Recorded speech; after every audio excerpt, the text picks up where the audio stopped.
Perkenalkan, nama saya Ria Anggraini, NIM 3420210004. Di sini saya akan menjelaskan bahan pengoksidasi dan bahan mudah meledak. Bisa dilihat di depan ini ada dua bahan pengoksidasi. Yang pertama ada asam sulfat dan formalin. Di sini saya akan menjelaskan tentang asam sulfat. Ya, nama larutan ini adalah asam sulfat. Rumus kimianya adalah H2SO4. Sifat bahan bersifat korosif, tidak berwarna, tidak berbau, sangat relatif dalam mampu melarutkan berbagai logam, dan memiliki warna yang tidak berwarna. Label peringatan yang diperlukan adalah oksidasi. Spesifikasi lain yang dibutuhkan: asam sulfat adalah asam mineral atau zat bersifat anorganik yang sangat kuat. Zat ini mudah larut dalam air.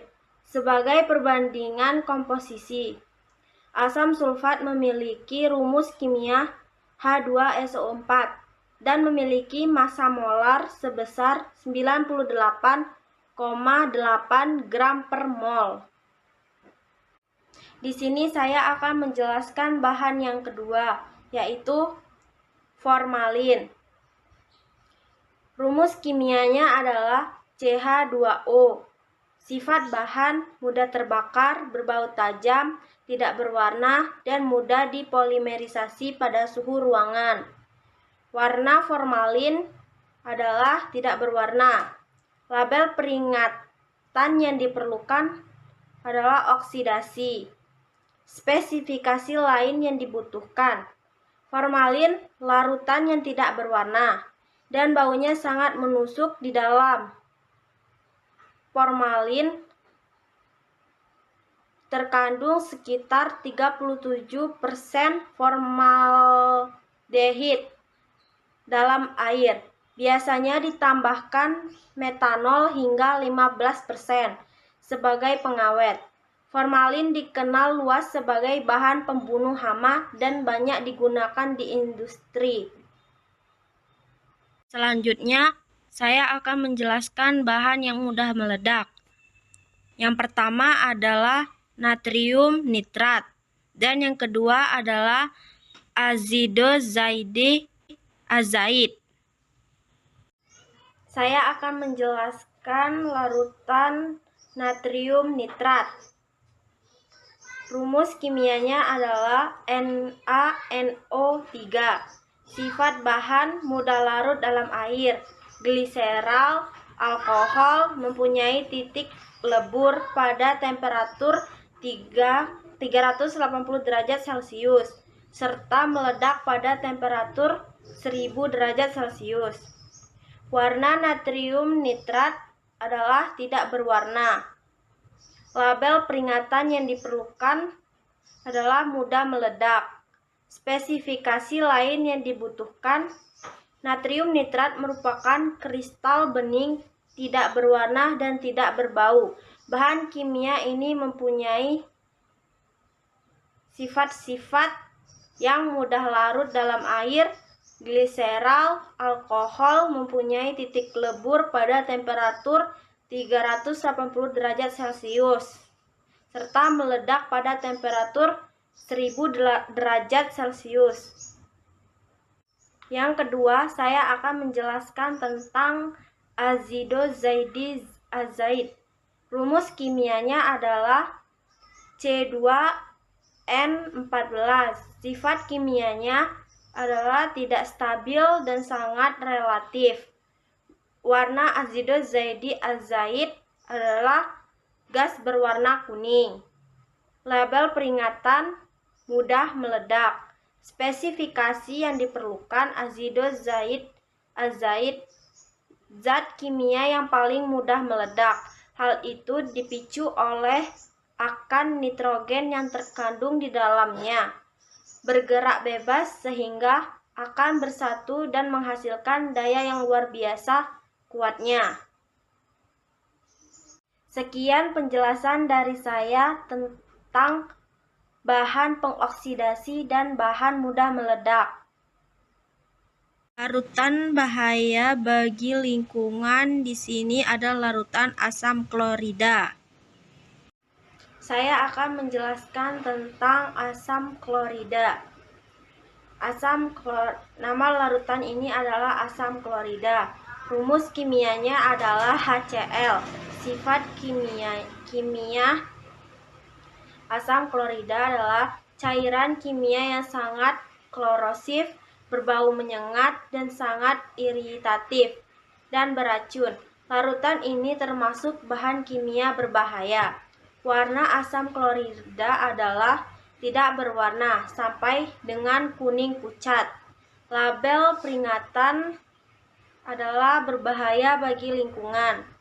Spesifikasi: asam klorida mudah larut dalam air pada semua konsentrasi dan memiliki titik didih sekitar 110 derajat Celcius.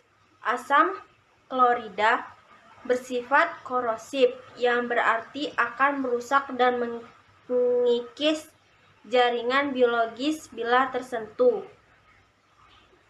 Bahan beracun toluena dengan rumus kimia C7H8. Toluena dikenal juga sebagai metilbenzena atau fenilmetana dalam cairan bening tak berwarna yang tak larut dalam air dengan aroma seperti pengecer, cat, dan berbau harum seperti benzena. Toluena adalah hidrokarbon aromatik yang digunakan secara luas dalam stok umpan industri dan juga sebagai pelarut. Seperti pelarut-pelarut lainnya, toluena juga digunakan sebagai obat inhalan oleh karena sifatnya yang memabukkan.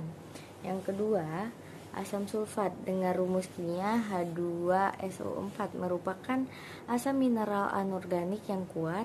Zat ini larut dalam air pada semua perbandingan. Asam sulfat mempunyai banyak kegunaan dan merupakan salah satu produk utama industri kimia. Kegunaan utamanya termasuk proses biji mineral sistematis kimia, pemrosesan air limbah, dan penghilangan minyak. Asam sulfat diproduksi dari belerang, oksigen, dan air melalui proses kontak. Bahan karsiogenik: vinil klorida. Vinil klorida adalah suatu organoklorida dengan rumus H2C atau CHCl yang juga disebut sebagai monomer vinil klorida atau VCM atau kloretena. Vinil klorida adalah gas yang memiliki bau manis. Senyawa ini dapat dibentuk di lingkungan saat organisme tanah memecah pelarut terklorinasi. Vinil klorida digunakan utamanya dalam produksi PVC. Senyawa ini mudah menguap dengan paparan utamanya adalah melalui inhalasi dibandingkan dengan melalui ingesti makanan atau air dengan bahaya pekerjaannya yang tertinggi. Yang kedua, senyawa arsenik adalah unsur kimia dalam tabel periodik yang memiliki simbol AS dan nomor atom 33. Ini adalah bahan metaloid yang terkenal beracun dan memiliki 3 bentuk alotropik: kuning, hitam, dan abu-abu. Arsenik dan senyawa arsenik digunakan sebagai pestisida, herbisida, insektisida, dan dalam berbagai alloy. Arsenik secara kimiawi memiliki karakteristik yang serupa dengan fosfor.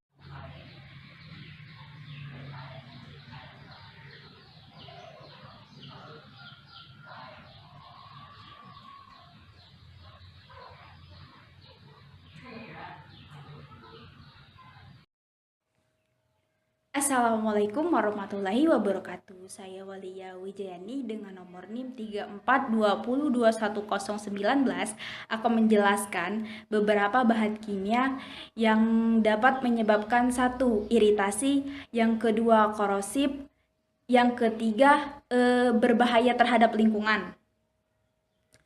Baiklah, yang pertama Yang pertama, bahan kimia yang dapat menyebabkan iritasi yaitu kalsium klorida.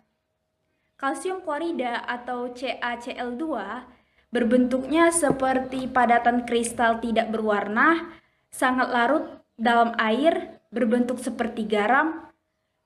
Akibat yang ditimbulkan dari kalsium klorida ini dapat mengakibatkan luka bakar, iritasi, serta tukak lambung. Yang kedua, bahan yang dapat menyebabkan iritasi yaitu isobutanol. Isobutanol atau C4H10O wujudnya cair kental, tidak berwarna, berbau seperti pisang, menyengat, manis beralkohol, mudah larut dalam aseton, etanol, serta etil ether. Akibat yang ditimbulkan dari isobutanol ini dapat mengiritasi mata, kulit, serta saluran pernapasan. Selanjutnya, bahan kimia yang dapat mengakibatkan korosif yaitu asam fosfat. Asam fosfat atau H3PO4 wujudnya cair seperti sirup, tidak berwarna, tidak berbau, serta non-volatil. Akibat yang ditimbulkan dari asam fosfat ini, dia bersifat korosif dan sangat berbahaya apabila terkena mata dan juga kulit. Bahan selanjutnya yang dapat mengakibatkan korosif yaitu asam nitrat. Asam nitrat atau HNO3 sejenis cairan korosif, tidak berbau, dan merupakan asam yang sangat beracun. Akibat yang ditimbulkan dari asam nitrat ini, dia bersifat korosif dan dapat menyebabkan luka bakar. Yang terakhir, bahan kimia yang dapat berbahaya terhadap lingkungan yaitu amonia. Amonia atau NH3 wujudnya seperti gas, baunya sangat tajam. Akibat yang ditimbulkan dari amonia ini yaitu bahannya sangat beracun jika terhirup serta berbahaya terhadap lingkungan sekitar. Sekian penjelasan dari saya akhiri dengan wassalamualaikum warahmatullahi wabarakatuh. Saya Nurul Putri Andini akan menjelaskan tentang mudahnya terbakar metanol. Rumus kimia CH3OH. Sifat kimianya mudah terbakar. Metanol ini merupakan wujud alkohol paling sederhana. Pada keadaan atmosfer, ia mempunyai wujud cairan yang ringan, mudah menguap, tidak berwarna, mudah terbakar, dan beracun dengan bau yang khas. Berbau semakin ringan daripada etanol. Metanol dipakai sebagai bahan pendingin anti beku, pelarut, bahan bakar, dan sebagai bahan aditif bagi etanol industri. Spesifikasi titik didih sekitar 4,7 derajat Celcius, massa molar 32,04. Saya akan menjelaskan mudah terbakar bahan solar. Solar adalah hasil dari pemanasan minyak bumi antara 250 sampai 340 derajat Celcius dan merupakan bahan bakar mesin diesel. Solar tidak dapat menguap pada suhu tersebut dan bagian minyak bumi lainnya akan terbawa ke atas untuk diolah kembali. Umumnya, solar mengandung belerang dengan kadar yang cukup tinggi. Kualitas minyak solar dinyatakan dengan bilangan setana. Spesifikasi, warna sedikit kekuningan, mempunyai titik nyala sekitar 40 sampai 100 derajat Celcius. Berat jenis 0,82 sampai 0,86. Saya akan menjelaskan tentang radioaktif radon. Radon adalah suatu unsur kimia dalam tabel periodik yang memiliki lambang Rn dan nomor atom 86. Radon juga termasuk dalam kelompok gas mulia dan beradioaktif. Radon terbentuk dari peluruhan radium. Radon juga gas yang paling berat dan berbahaya bagi kesehatan. Rn-222 mempunyai waktu paruh 3,8 hari dan digunakan dalam radioterapi. Radon dapat memicu kanker paru-paru dan telah menyebabkan 20.000 kematian di Uni Eropa setiap tahunnya. Spesifikasi, titik lebur sekitar 71,15 Celcius, titik didih sekitar 61,85 derajat Celcius. Saya akan menjelaskan tentang radioaktif plutonium. Plutonium merupakan suatu unsur kimia dalam tabel periodik yang memiliki simbol Pu dan nomor atom 94. Ia merupakan unsur radioaktif transuranium yang langka dan merupakan logam aktinida dengan penampilan berwarna putih keperakan. Masa terpapar dengan udara, ia akan mengusam oleh karena pembentukan plutonium oksida yang menutupi permukaan logam. Unsur ini pada dasarnya memiliki 6 alotrom dan 4 keadaan oksidasi. Ia bereaksi.